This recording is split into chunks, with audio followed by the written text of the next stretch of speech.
College of Business goes to China because it's really important in a school where we have such an emphasis on international business that they understand one of our major training partners.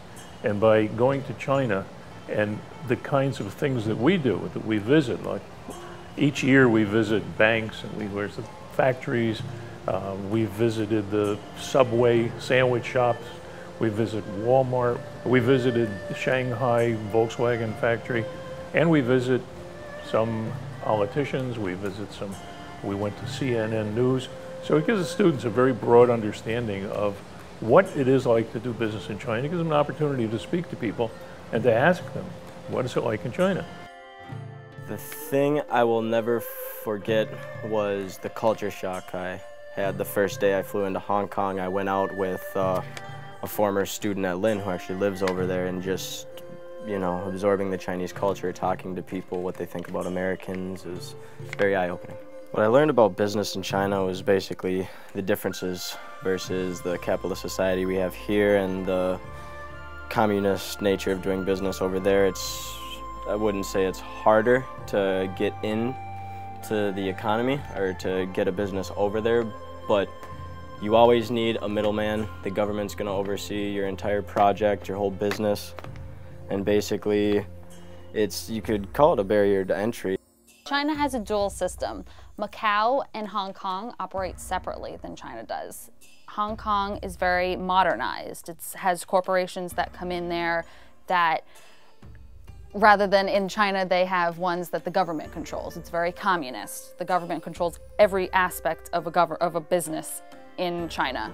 The government owns the land you work on, the land you live on.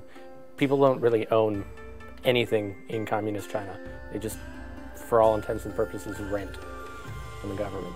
One of the aspects that we saw while touring different companies and businesses in China is that women do not play a prominent role in the company.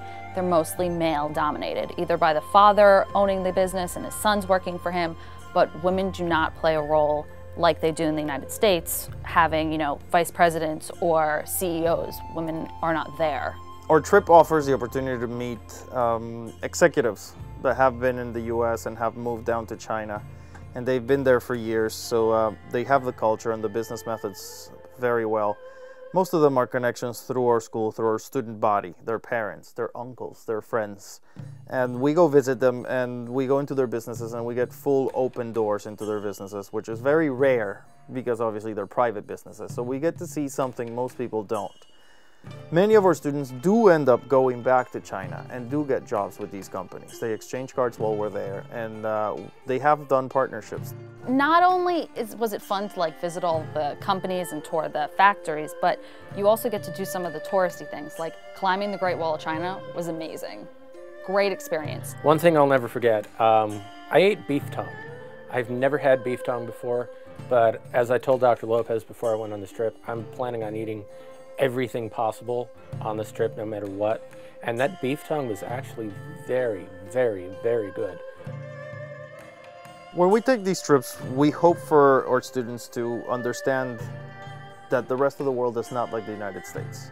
So for us, the goal is for them to do the business goals, obviously, meet connections, get jobs, but at the same time is to understand that the world is a different place, that the United States has certain advantages, but that the rest of the world is not the same. And we want them to learn that, you know, there are things to deal with when you leave the United States. We want them to understand their culture, their religion, their ethics, their working type of ethics, so that when they do become leaders of whatever they do, or parents, they can actually help the kids be more cultured, well-rounded people.